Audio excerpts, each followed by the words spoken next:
Roderick. I'm Peter. It's great to finally meet you. We've known each other at least a year, right, online? But yeah, it's nice much. Yeah, it's nice to actually meet you in person. So, just to get started, like, why did you become an architect just for fun? Well, it just was sort of natural for me. I mean, since I was a kid, I've been running around construction sites. My dad was an architect, Oh, so he was the founder of the firm originally. And I mean, ever since a little boy, I mean, I'm getting my hands dirty with concrete and just looking at details. It was very inspiring looking at my dad just drawing sketches on the walls of the construction sites from when I was 5 or 6 years old. Right, and then those sketches actually become like that's really cool. Yeah, and then you get to see that, and so. Yeah, interesting. Yeah, and then of course that has gravitated over to my professional practice. And then, of course, with today we're using new tools, new technology, I mean, way different than what my dad was doing back then, and he would marvel at what we can do today. But still, I bet you though, even with all that, you're still sketching on of course 2x4s and whatever you can find at a job site. Of course, we always do it.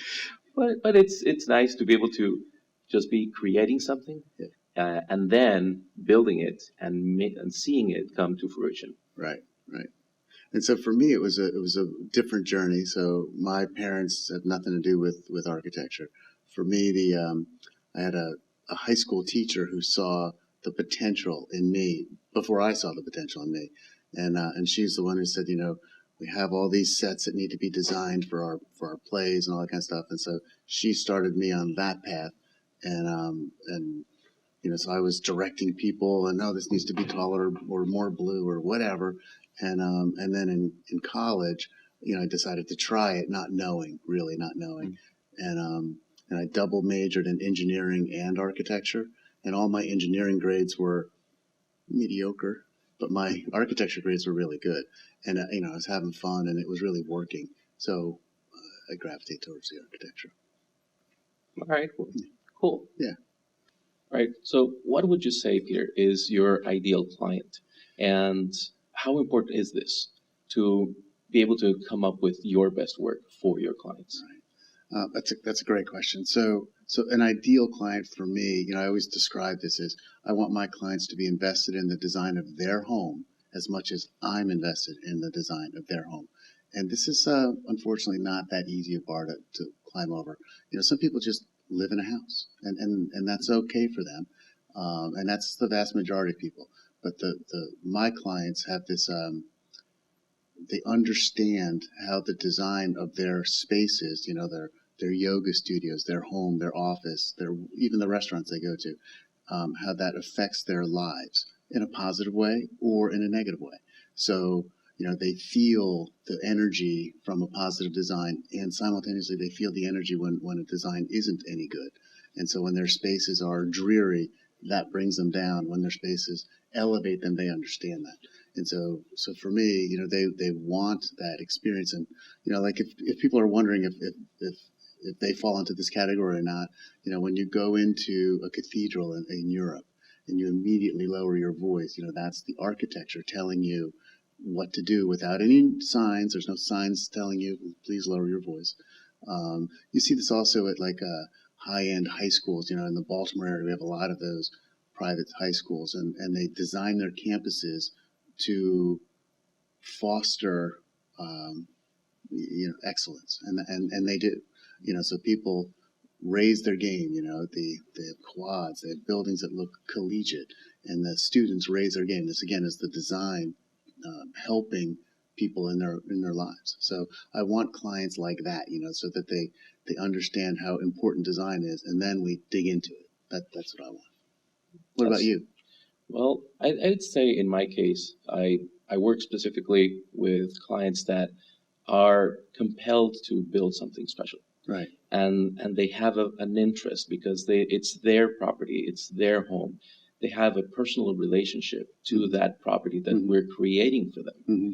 Instead of just sometimes, we get requests of, let's say, somebody just wanting to do a home for a business purpose. Right. So then it becomes an object. Right. Then there's no personal attachment. There's no direct involvement into what they really want. So the best client and the ideal client for us is someone who just wants to build a wonderful place, Mm-hmm. to create memories, to share with family and friends. Mm-hmm. And then we can dig out those experiences from them Mm-hmm. in that preliminary process so that we can dig out what exactly it is that they really like. And we don't want them to describe, oh, I want my room to be like this or that or the other. We just want them to describe for us what they want out of this space, Right. what they want to live, the experience that they want to have in that space. And then we'll create the space, we'll create the house, we'll create that setting Right. for them in conjunction with, of course, making the most of the views and nature. I mean, we're just blessed of being able to work in these really, paradisiac locations. Yeah. So part of that trade is to come up with that combination of doing the design that's tailored and custom. So it's really a bespoke design Right. for that specific Right. person, in conjunction with making them a player in this just spectacular, awesome setting. So it's really a bespoke design, not only for the client, but also that site. So if you to take the same client and move them to a different site, the design's different. Yeah, the design just doesn't work. Right. So the design has a particular setting. The land actually is telling us Exactly what we need to do, how we need to lay things. Mm-hmm. And that's sometimes why our designs are so, some people call them quirky. Mm-hmm. But it's really just because they're responding to what the land is naturally telling us should work. So you started early in that with the process. I'm always curious. So do you have the same process for all the clients, or is it kind of just you wing it every single time? Well, no, we have, of course, a process. We don't really wing it, but no, I would have been shocked if you'd said that. Of course. But no, I mean, we have a process, we have a system. And over the years, we've perfected that system, Right. involving lots of, nowadays we have so many tools at our disposal. So one of my personal things that I like to do Right. is to make sure that we make the most use of technology Right. in a way that it serves our service Mm-hmm. and our clients. Right. So part of that system is involving the client, immerse him into that process, Mm-hmm. making him a player, even if virtually, because our clients are never around. They're Right. all over the world. I mean, we're working with international clients. So just having those tools available and creating this system, creating this experience for them. Mm-hmm. And then, of course, our design process is the same thing. So we're very organized. We're very systematic on how we approach a project and how we come up with the solutions for a project. Yeah, so for me, I think my clients, and they're probably not too dissimilar to yours, but tell me if I'm wrong, they're always a little bit surprised that we do have a process, and it's the same every time. We get very different results, but they're always the results that we want because the process can't not work. We've literally over a decade, and my 15 years for you, probably longer. The first 5 years we were kind of figuring out how to perfect the process, and then after that, it's really just on autopilot, really. And so for me, the first part is just listening. So we have this long meeting of like what you described of I interview the clients and I draw out, tell me about this home that we've now built. It's 3 years in the future. Tell me about that. Tell me about how it feels to be in the family room, the kitchen, the master suite. Tell me, and every single room by room. And we talk about, the hopes, the dreams, all of it. And it's a really exciting meeting. And and then we start the design process after that. So to me, it's again, it's just, it couldn't be more critical because you use the word bespoke design, and that's exactly right. That custom comes from that very, very first meeting, because people have different dreams. They just do. Yeah. So. One interesting experience that we had with one project that we did is that it was a vacation house, Mm-hmm. and it was going to be owned by two brothers and their wives. So it was a team of four. Four, right. Oh, so that was very complex. Yes. And they had made an arrangement between Mm-hmm. them. Yeah. I mean, at the doing the investment, making this decision that everything was going to be by committee. So there was going to be a vote, and if someone wasn't happy with it, they were going to be okay because that was going to be it. Right. So at the start of the project, they supplied me with this big folder of clippings and images and so forth, and said, "This is the stuff that we like." Yep. And of course, some people start with that sort of process, and it's okay. In this specific case, right, that was the starting point, and we created the design, and we presented that design to them, and they basically were sort of paused, and nobody was really happy with it. And they just said, "Look, this design is perfect for what we gave you, but we don't like it. Now we realize that the stuff and the direction that we gave you was wrong." So then we went back and said, "Okay, then let me just start digging information out of you." Right. And then just what you're saying. So that led to a creation. And then they just simply said, "Hey, you know what? You do what you think is best for us." And then that design was created, built as it was from the first draft. There was almost no changes to it. It was really good, interesting experience. So the reminded me of kind of the experience I had. So oftentimes at the end of a project, the clients will have a housewarming party. And so there I am at the housewarming party and all their friends and all that kind of stuff. And the guys are all out by the grill, and the husband kind of leans in. I just happened to be right near him when this happened. He goes, "Frankly, I got everything I wanted." And all the guys are like, "Really? How'd that happen?" And then I wander in, and I think the women were in the family room, wherever. And the women had the same exact conversation, and I got everything I wanted. And but the women had no like, "Yay!" It was like, "Of course you did," right? And it made me laugh. But in any case, so then you do the process. You start with the conceptual design, right? And then you go through steps, getting towards the construction documents. But somewhere in there, you do that 3D visualization, the virtual reality. So how's that? Yeah, well, it's an essential part of everything that we do. So I'd say I go back a little bit in time, because our activity is doing design build. Right. So we have both hats, of course. Right. And we have both the designer, the architect, and we have the execution part hat on top. And of course, that brings a different angle to how we have to approach things. Right. We're the only responsible party for anything that we do. There's no finger pointing. Right. Because I can't say, "Oh, it was this other guy. It was his fault." No, exactly.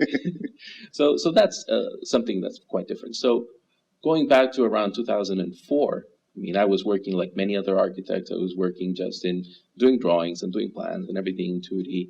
And I became so frustrated with realizing that I was creating mistakes, that I was fixing them. I was making everything all right, but I was doing that during construction. Right. And I'm such a perfectionist that I said, this is not right. Yes, we got to be better. Exactly. We have to be better, and we should be able to solve this earlier. So I started looking for the right tools. So then, without knowing it, I got immersed into the world of BIM. And back then, it was called differently. It was called virtual building. Okay. And so it starts with virtuality. Right. From the very beginning. Right. So we got immersed into that, and now that is a core of how we do the work that we do. So everything's done three-dimensionally. Right. So we do these extensively detailed 3D models of the homes, which have multiple purposes. Initially, it's for the client, and it's for the client experience. Right. So that they can truly see and feel the spaces, walk through the spaces themselves virtually. So we provide them with these tools that they can, at their own leisure in their home, just, hey, grab an iPad and start walking through the house themselves, looking up, looking down, paying attention to the textures, the colors, the selection materials that we did. And then they can come back to us with really valuable feedback. And we can then, in a much more efficient and quick manner, communicate effectively to see what they liked, what they didn't like, and what we need to address. So having that experience of that virtual reality, which we apply in many ways. It can be just the 3D model. It can be the interactive experience that they can have on an iPad. We can do the same with the 3D goggles that they love. Right. Or it can just be a fully detailed video animation. So all of those are different varieties of the virtual reality that provides our clients with this unique experience. Yeah, so for me, it's the same. So I try to bring virtual reality in as soon as I possibly can, because what I've noticed over the years is that, architects visualize in 3 dimensions way better than our clients do. This is not a big surprise. So accountants are way better at accounting than their clients. You wouldn't get hired if you weren't, right? But the problem with our situation is that we're having to our clients make really important decisions for them using, the old way, just 2D drawings. And so, maybe the clients will get 80% of that. Maybe it's not 100. We know it's not 100. And so they're not fluent in our language of architectural drawings, and yet we're still forcing them to make decisions in that language. So the reason I got onto virtual reality was I started with, I came up with the idea of doing unlimited, unlimited 3-dimensional drawings, and that really helped my clients understand what they were, how they're building, how their home would look, right? Mm-hmm. And so from the inside, from the outside, we did 40, we did 60, I think 70 something was the most for any one project renderings. And, my competition's like, how can you do 70 renderings? We did, because it's that important that people understand what they're getting. And then when we started virtual reality, which I've only been doing it for a couple of years now, now they not only understand what it looks like, but they also understand what it feels like. And so it's just a huge difference, and it's fabulous. They're excited, and to your point, we're communicating in their language, right? So they're in control. They love that. My clients love that, and their comments are very specific. Oh, I want the floor to be a little bit lighter or darker or whatever because we have this couch or whatever, and so it's not, they're getting to. It's almost like a collaborative process at that point because they truly, truly, truly understand the design, which is fabulous. Of course. Now, but what other advantages do you see out of working with virtual reality for the client, but further away from the client experience? So let's say once a project is okay, the client says, I love the design, this is wonderful. Right. So where do you go from that point with virtual reality? So I know where you're headed. We're not there yet. But so what I do though is share it with the contractor, right? So this is where we're going to be different. And now my contractors have just a much, much better, more complete view of the house. I hesitate sometimes to share the virtual reality experience with the subcontractors because they see the design really well and just jack up their prices. and they see like this is really beautiful, whereas you just show them 2D drawings, which is what they need, then they give us a regular price. So my contractors always give me the virtual reality. I want to see it. I want to understand. I want everything. Just don't share it with the electrician because he's just going to jack up his price. Which makes me laugh. But one time I kind of went back on that. We did a kind of complicated roof that wasn't quite as complicated as it looked. So I shared the virtual reality, and they're like, oh, I get it. It's really actually not that complicated. Thank you. And of course, complicated, we should explain to people, is an architectural code word. It means more money. And right, that's what that means. And so I don't, my clients don't, money's not their driving force. You said this to me, and I totally agree that, the commodity that they have least of is time. It's, of course. Right. And so that's what I'm trying to protect with them. But nobody wants to just throw away money. So when a roofer gets on the job and says, like, oh, this is actually easier, I'm charging them more, but I can't now charge them less. The money is not as important as getting the right price. So we use virtuality for that. But I know you take it even further. So yeah, because in our case, we do share it even with the subcontractors. Yeah, but you're the contractor, so that makes right. Yeah, so but the reason why we do it is so that it makes the whole process just flow better. Right. So yes, it makes our time more efficient because we're dedicating less time just answering questions from the job site. There are none. Well, not none, but there will be fewer. some, but far fewer. And they're able to solve their own questions from the site without having to call us and say, all right, we're not really getting this. But other than that, even with the subcontractors, which you brought up, since again we're in Costa Rica, so the technical ability of some of the trades is not what we would prefer. Right. And we have to make up for that. Right. So we have to be the ones that fill in the holes that are everywhere, all over the place in the process, to make sure that we're able to deliver this unique and really incredible home with incredible high quality with the resources that we have at our disposal over there. Right. So even in that case, then the virtual reality becomes an essential component. Just as an example, a couple of years ago, we finished up a house which we love, Casa Magallon. And that particular house is all glass, so it's like glass cubes. And when thinking about how to close it up for sleeping, Right. it needed very special detailing on how to manage the fabrics of the roll down shades. So they needed to overlap in a very specific way, one over the other. And we needed the subcontract to fully understand it so that he could do it. Right. And the virtual reality was an essential component for that, because it wouldn't have been able to explain it to him in any form of drawing so that he would get it right. Yeah, and we've done that too. So in very specific examples, so that the three-dimensionality of a solution is unusual, we'll say, or specific, like what you just said, then we need people to understand, and 2D drawings just only gets them so far. And then it leads to people being unhappy, because I thought it was more like this. Now I have to build the whole thing again. And nobody likes that. I don't like it, and they certainly don't. So it again, it lessens that stress that a job could have. Yes. Right. Absolutely. Right. So that's great. So, but why did you start virtual reality? To me, virtual reality is going to be easy in like a decade or maybe 2 decades. But you're at the forefront. So why are you there? Well, I guess number one, I just see a love for it. Yeah. For me, it even becomes entertaining. Because I'm even the one doing it. Right.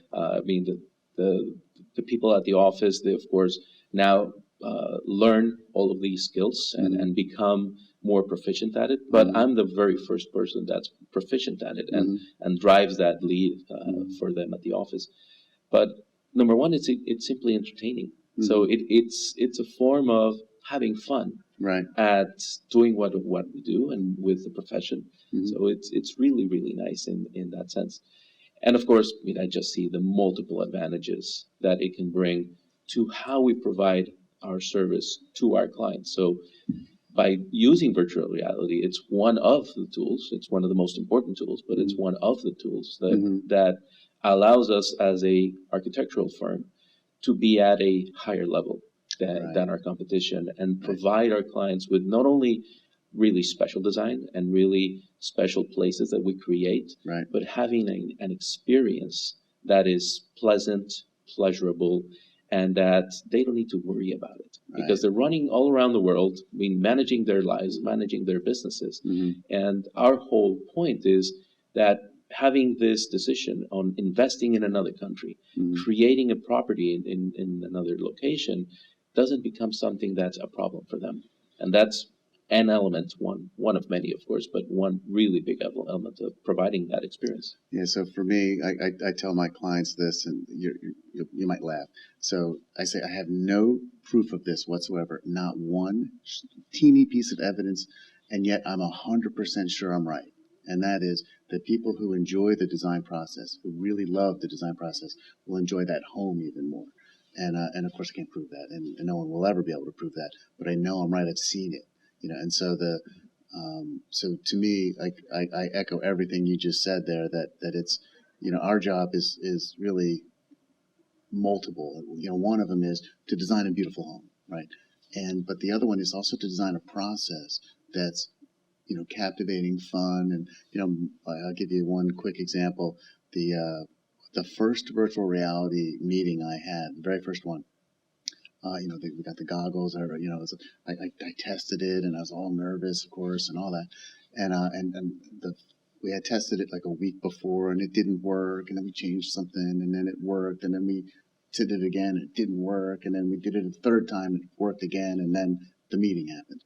So I'm nervous, and they had invited her father, so the husband and wife, and the wife's father, who happened to be a retired architect. So that was even more pressure, right? And so I had called a friend of mine, classmate, and he said, "Now you make sure you're very respectful. He's a retired architect. He's one of us, like that." And which I'm glad he said that to me because I was, and and so in any case, so she puts on the virtual reality goggles, loves it. He puts on the virtual reality goggles, loves it. The father puts on the virtual reality goggles. We can't get them off him. He just doesn't want to leave ever, right? And he was having so much fun. And then, like a couple days later, I get a thank you note for a meeting. And she wrote that her father then went to, they have retired architects all get together in Washington, D.C., where he's from. And he said he just ruled the roost that coffee. and because they couldn't imagine, just like your dad, like couldn't imagine where we've come. And so to me, that's part of the fun, right? So virtual reality is obviously not the easy way. It's harder. You have to give more detail in the drawings, more everything, more time even. And but the payoff is so huge that it's absolutely worth the investment. In our case, it even allows us, because again, it's a core element of our process and with our clients, which are always away. One example that we had, which was really eye-opening back then at the time, I was doing a design for a client from Germany, and we're of course doing everything remotely, communicating remotely, and so forth. And well, of course, back then we didn't have the goggles at our disposal because this was again 2010. Right. But still, then I was doing this first the steps videos and all that. Yeah, the videos and the interactive. The tool became available just at that time. So I did it, and I shared it with him. And it was so interesting because then a couple days later he wrote and said, "Oh, can we have a video conference? I would like to go over with you some details that I saw in the house." Right. I connected my computer to my home theater, to my projector screen on my entire wall, and spent 3.5 hours walking through my house. Right. And made a list of the things I wanted to go over with you. Right. So it just made the process so easy because it could even be organized. It's funny. It sounds to me like the work of that our clients have of designing their home, kind of like dinner and a movie. Yeah, yeah, it actually is. Yeah. So so it's again, and I love that it becomes that fun for them, but also that easy. They see something, and what I tell my clients, and I'm be shocked if you didn't do the same, is that there's going to be things that they love in the design and things that need maybe some additional thought or maybe some additional clarification. So sometimes they don't understand something, or sometimes they don't like something. Fine. But I always say write the pros, right? I want to know what those are, and write the cons, because you never want to solve a con by ruining a really good pro. Yeah. So and my lists are amazing when we have the virtual reality. They're like, okay, here's what I love, da, da, da, da, da. And they're getting the feel right. So I just love this area in the kitchen where we're going to have breakfast every morning with the sunlight streaming in. And there's always an excitement level. Yeah. That wouldn't come out if they were just looking at drawings. Yeah. Because they wouldn't have felt anything. Right. Exactly. And so, and even with, so for me, virtual reality came because I did all that 3D work to get unlimited three-dimensional drawings. That's because I was doing virtual reality models just without the virtual reality. And a friend of mine said, "You're like that close to virtual reality. You should do it."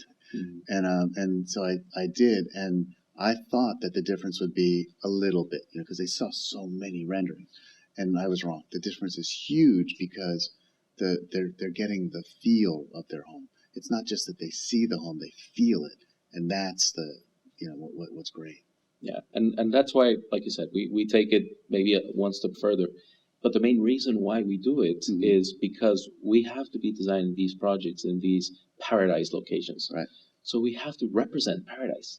Right. It wouldn't feel the same if we wouldn't be virtually representing that paradise. Exactly. So that's why we take it a little further into creating these spectacular video animations where we can then, in the animation, present the setting, present the foliage, look at the ocean view, and then have those camera angles and those camera swipes that look through the space over the infinity pool, let's say, and out to the sunset, and even provide them with that type of experience of saying, hey, look, this is how the sun will behave throughout the I don't know, 12-hour sunlight period during the day. And so the light comes out on this side of the house and the sun sets on this side of the house.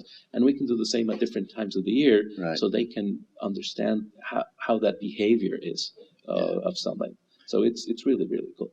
Yeah, and then and just again, we do the same thing, and and people don't realize how important that is, right? Until they see it, and then we take it one step further because and I know the same is true. You know, you can show what it looks like when it's raining. You can show what it looks like when it's snowing.